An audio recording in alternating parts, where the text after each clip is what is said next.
नमस्कार, मैं शिवानी राय।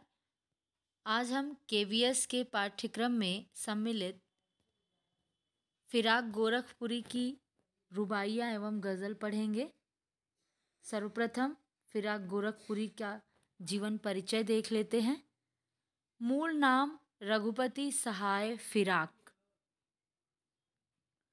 जन्म 28 अगस्त सन 1896, गोरखपुर, उत्तर प्रदेश।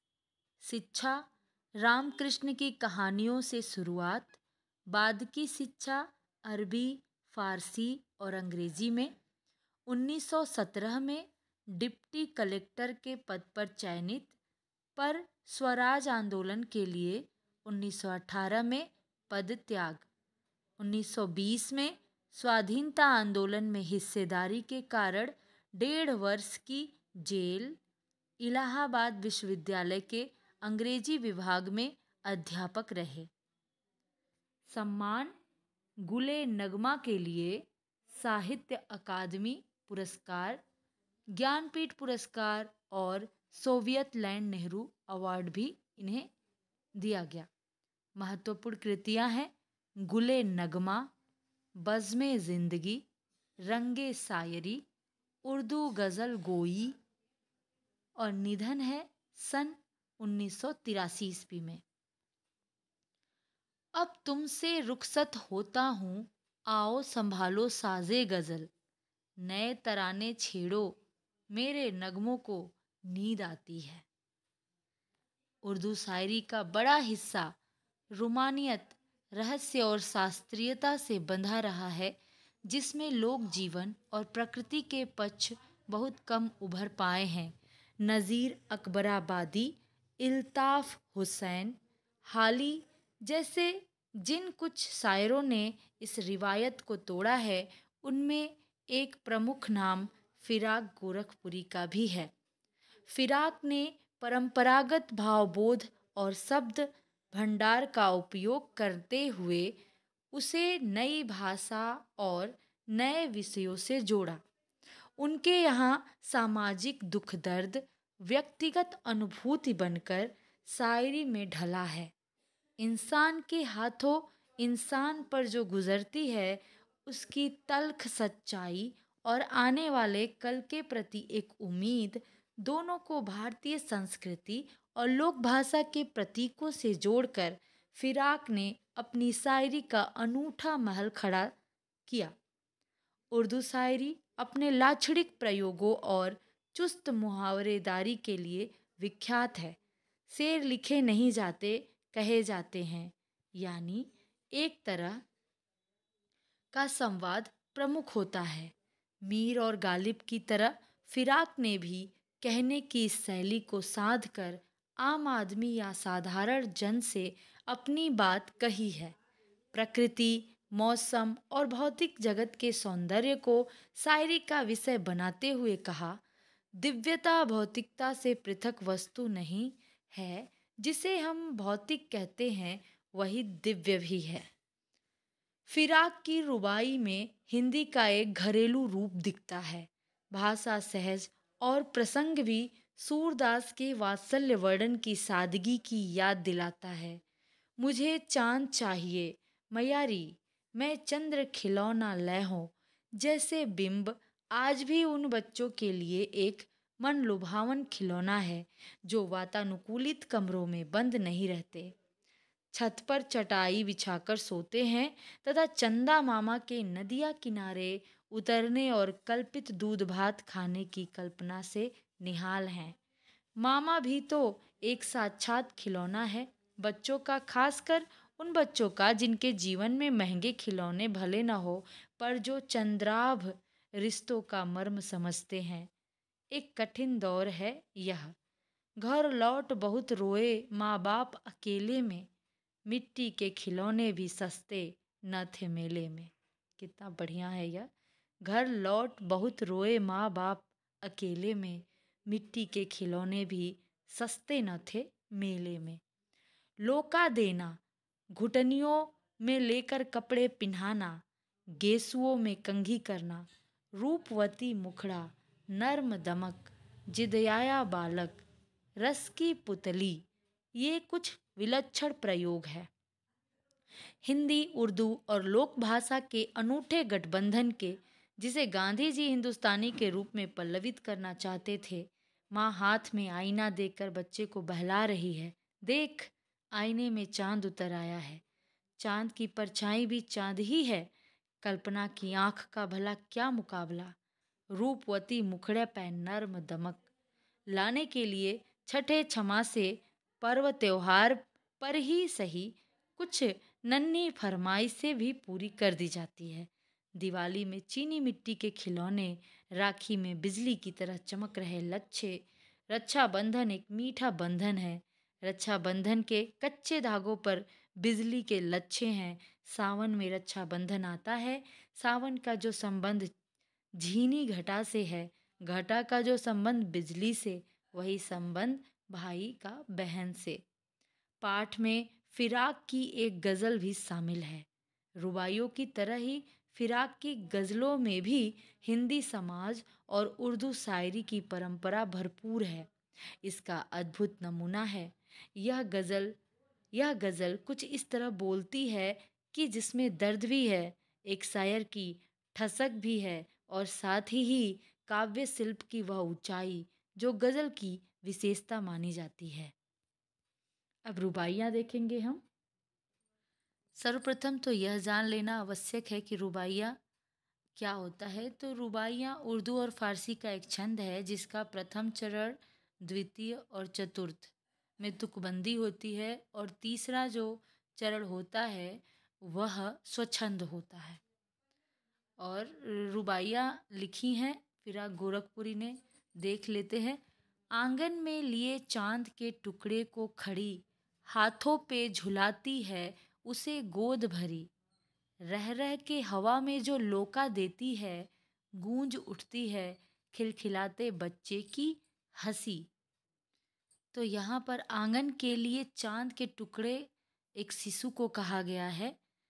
जो माँ होती है, माँ द्वारा बच्चे को गोद में लेकर उसे दुलारने पर, दोनों हाथों से पकड़कर ऊपर उछालने पर, हाथों में झूला झूलाने पर जो बच्चे की हंसी गूंजती है, उसी का यहाँ पे चित्रण किया गया है कि आंगन के लिए चांद के टुकड़े को खड़ी हाथों पे झुलाती है, उसे गोद भरी, रह रह के हवा में जो लोका देती है, गूंज उठती है खिलखिलाते बच्चे की हंसी। यहाँ श्रव्य बिंब भी है, गूंज उठती है खिलखिलाते बच्चे की हंसी। अब दूसरा है, नहला के छलके छलके निर्मल जल से, उलझे हुए गेसुओं में कंघी करके, किस प्यार से देखता है बच्चा मुंह को, जब घुटनियों में लेके है पिन्हाती कपड़े।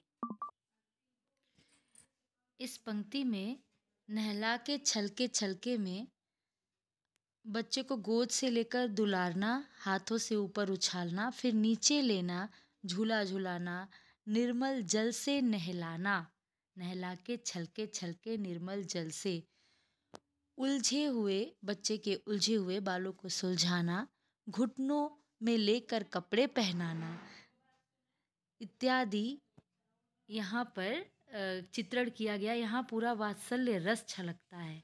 इनकी रुबाई में वात्सल्य रस से पूर्ण है यह।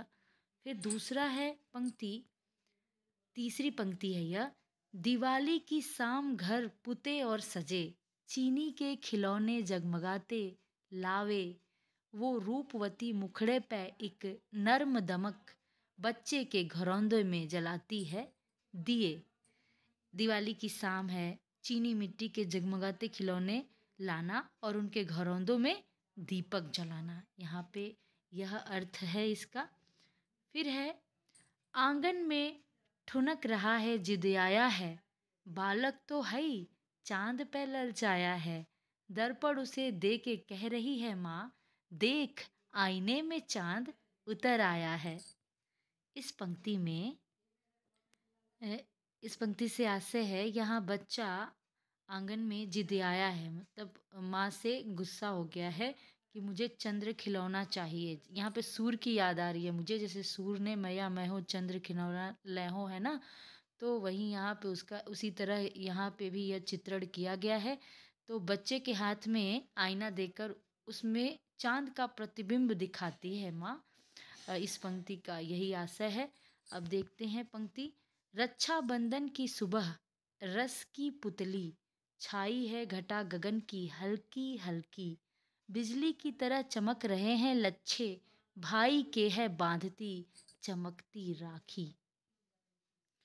इस पंक्ति से आशा है कि रक्षाबंधन की प्रेम भरी सुबह, जब आसमान में सावन मास की छोटी छोटी बदली छाई रहती है, तो यह मौसम बहनों के मन उमंग और उल्लास से भर देती है।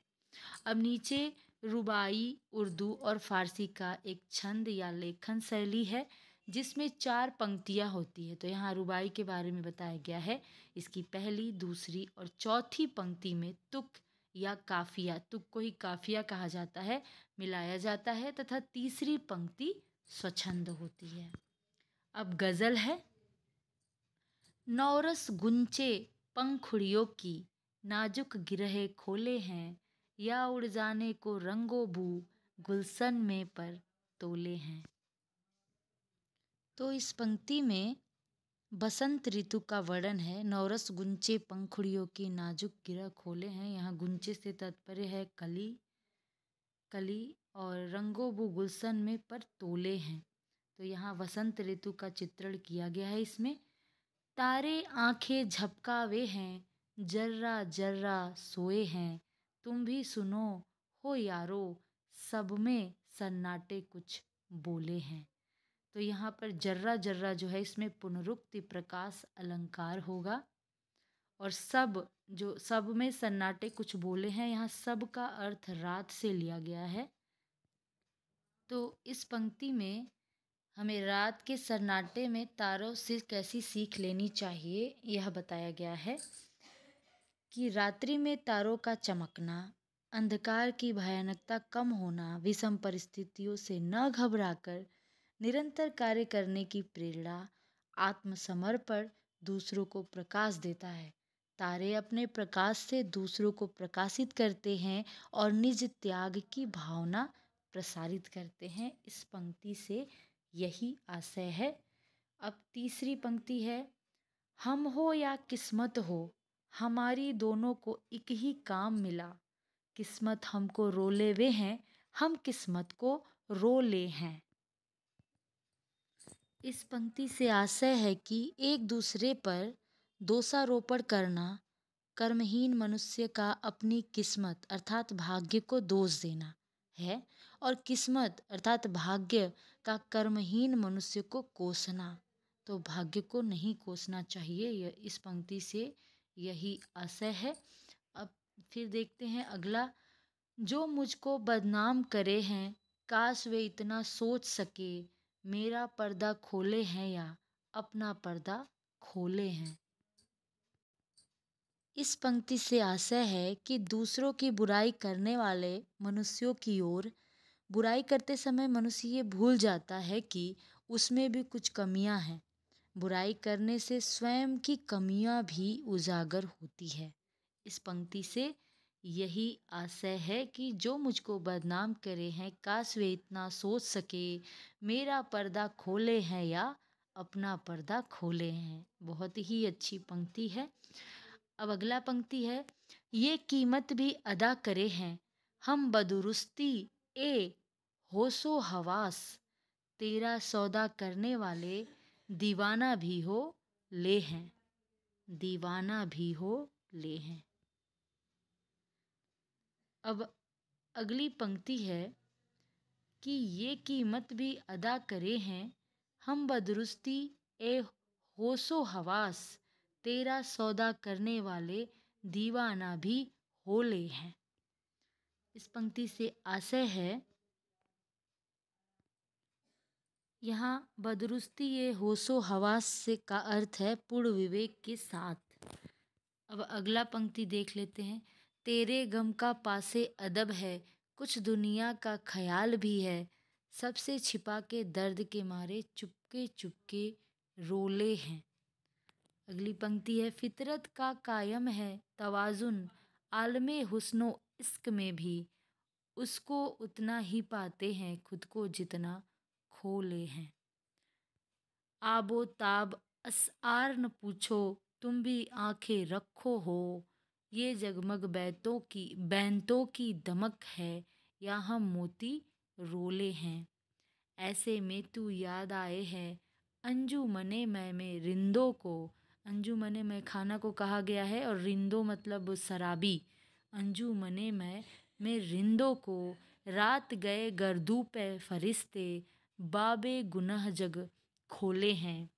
सदके फिराक एजाजे सुखन के, कैसे उड़ा ली ये आवाज। इन गजलों के पर्दों में तो मीर की गजलें बोले हैं। बहुत ही अच्छी पंक्ति है। यहाँ पर शायर राखी के लच्छे को बिजली की चमक की तरह कहकर क्या भाव व्यंजित करना चाहता है। खुद का पर्दा खोलने से क्या आशय है। इस पुस्तक में और भी पंक्तियाँ दी हुई हैं, जैसे मैया मैं तो चंद्र खिलौना लहो, यह सूरदास की पंक्ति है। वियोगी होगा पहला कवि, आह से उपजा होगा गान, उमड़कर आँखों से चुपचाप बही होगी कविता अनजान। यह सुमित्रा नंदन पंत की पंक्ति है। और शीस उतारे भुई धरे, तब मिली है करतार, यह कबीर की पंक्ति है। अब यहाँ पे कुछ शब्द छवि दिया हुआ है, शब्द और अर्थ देख लेते हैं। लोका देना, इसका अर्थ होता है उछाल उछाल कर प्यार करने की एक क्रिया। हई है ही, नौरस नया रस, गुंचे कली, गिरहे का अर्थ है गांठ, जर्रा जर्रा कड़कड़, सब रात, बदरुस्ती ए होशो हवास विवेक के साथ, पासे अदब लिहाज, फितरत का यहाँ पे आदत है, आबो ताब अशआर चमक दमक के साथ, बैंत यहाँ शेर को कहा गया है, अंजू मने में शराब की महफिल, रिंद शराबी को कहा गया है, गर्दू आकाश आसमान, गर्दू मतलब आकाश और आसमान, तवाजुन मतलब संतुलन, बाबे गुनाह पाप का अध्याय, बाबे गुनाह का अर्थ है पाप का अध्याय, एजाजे सुखन बेहतरीन प्रतिष्ठित शायरी, एजाजे सुखन का अर्थ है बेहतरीन प्रतिष्ठित शायरी, आलमे हुस्नो इश्क सौंदर्य और प्रेम का जगत। इस प्रकार यह अध्याय यहाँ समाप्त हुआ। धन्यवाद।